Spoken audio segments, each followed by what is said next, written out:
You are listening to Western Iowa's information leader, KCIM. I'm Nathan Cones, here with your midday news for Thursday, January 11th, 2024. With an additional 12-plus inches of snow forecasted to fall on top of the 6-plus inches the area has already seen, officials are reminding residents to take a few simple actions to ensure their and their neighbors' safety.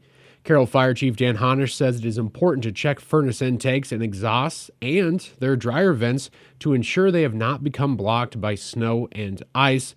Blocked passageways increase the risk of fires and carbon monoxide poisoning.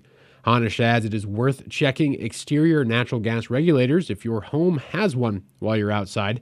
If the pressure vent there is obstructed, it could lead to gas leaks, service disruptions, and fires. And that risk is obviously going to increase in the days ahead as a lot of snow is going to likely fall, combined with some high winds, which could lead to some substantial drifts up against the sides of houses. So be sure to check that semi-regularly over the next several days. Looking elsewhere, gasoline prices in the state continue to slide in this week's fuel report from the Iowa Department of Agriculture and AAA Iowa. As of Wednesday, January 10th, the average price for a gallon of regular unleaded gasoline was $2.77, a 2-cent drop from last week and down 39 cents from a year ago. The national average dropped 1 cent to $3.08 per gallon. In retail diesel, average Iowa prices dropped 5 cents to $3.60 compared to the $4.21 average per gallon a year ago and the current $3.95 national average. Wholesale ethanol held steady at $2.16, and heating fuels, propane prices, and home heating oil climbed 1 cent to $1.57 and $3.02 per gallon, respectively. Natural gas prices at the Henry Hub reporting site rose 35 cents to $3.02 per MMBTU.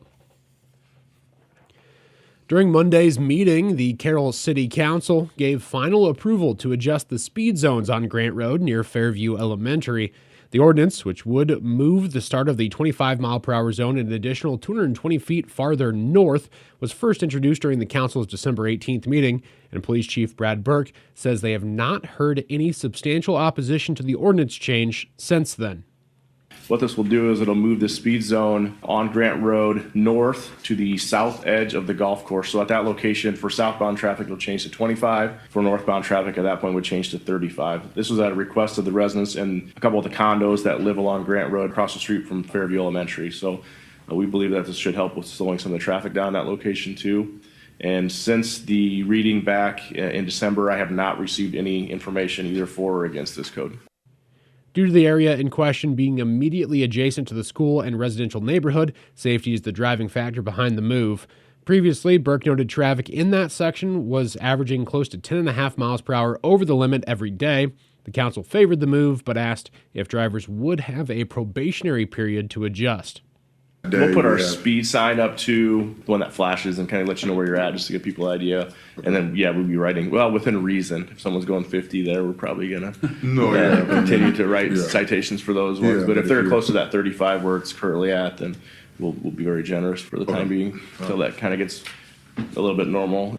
The council approved the ordinance's second reading, waived the third reading, and voted unanimously to adopt it, making the change effective immediately. However, the signs may take several weeks or longer to be moved due to wintry weather and frozen ground.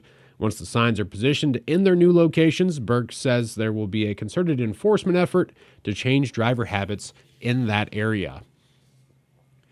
And the Sac City Police Department reports 2 Californians have been arrested in connection to a recent string of burglaries in the community. Authorities say their investigation began on December 30th after officers responded to a burglary alarm at The Brew, located at 210 West Main Street in Sac City. Upon arrival, officers discovered the front door pried open with numerous stolen items, including the Iowa Lottery scratch ticket kiosk, as well as vape pens.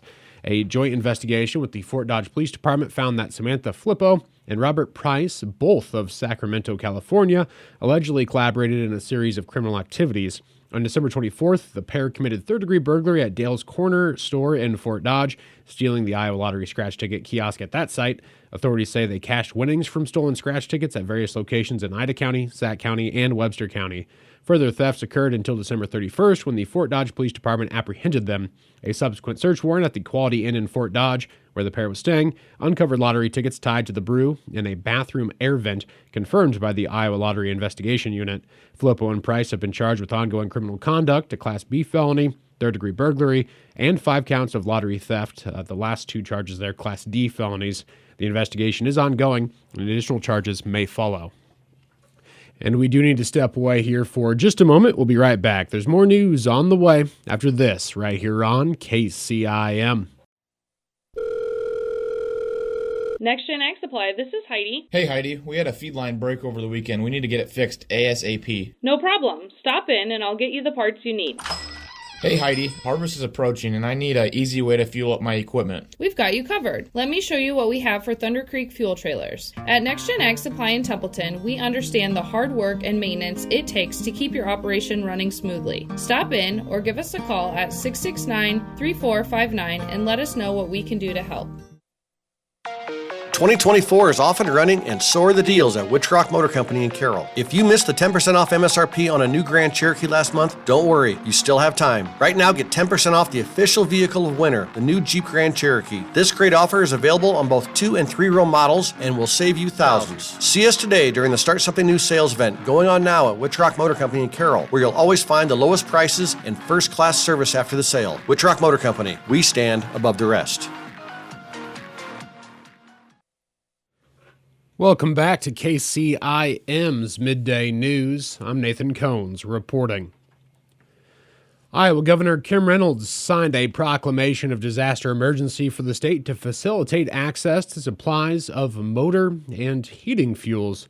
The order, which went into effect yesterday, temporarily suspends the regulatory provisions related to service hours for crews and drivers delivering propane, diesel, natural gas, and other fuels used for residential, commercial, and agricultural purposes. The proclamation will remain in effect through February 9th unless terminated early or extended by additional orders. State officials note the move is necessary due to unusually high demand for fuel and long wait times at distribution terminals. A copy of the full declaration is included with this story on our website. And Governor Kim Reynolds also discussed more proposed reforms she would like to implement for Iowa education during her Condition of the State address on Tuesday evening. Reynolds discussed the mandate that school districts must provide their special education funding to area education agencies, even if the district chooses not to utilize their services.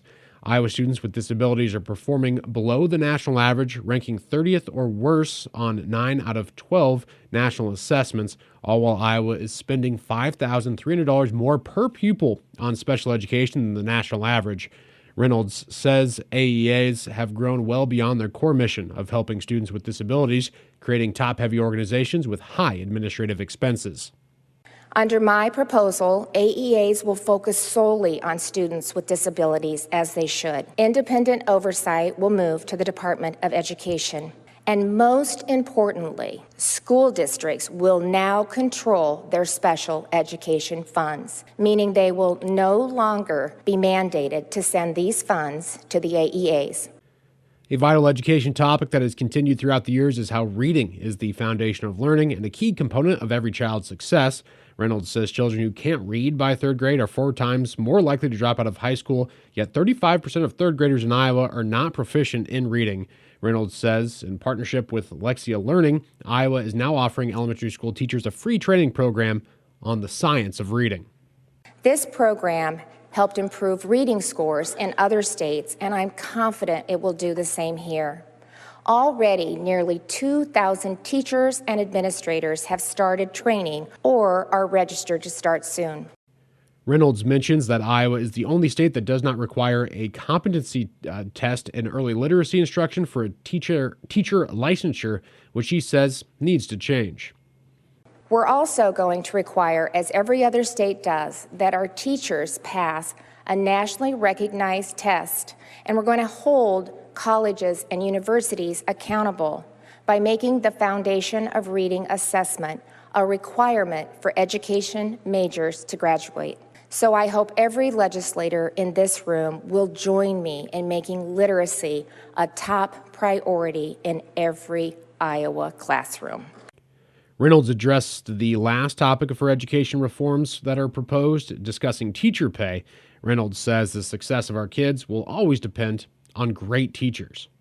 Tonight, I'm asking the legislature to invest $96 million in new money to increase starting pay by 50% to $50,000 and set a minimum salary of $62,000 for teachers with at least 12 years of experience.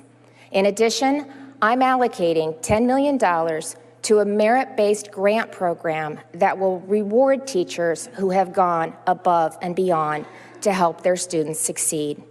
These investments will put Iowa in the top 5 states for starting pay and help recruit more of the best and brightest to join the teaching profession. Reynolds is hoping to drive transformational change in Iowa education and to do what is right for Iowa children. Reynolds says that the world will see Iowa as a state that orients its educational system to students, parents, and teachers, making Iowa's future truly bright. And that is going to be wrapping up your look at KCIM's Midday News for Thursday, January 11th, 2024. For these stories and many more, be sure to check us out online by following us on Facebook and X, on the web at 1380kcim.com, or through the KCIM Broadcasting mobile app, available on Google Play and the Apple App Store. I'm Nathan Cones reporting.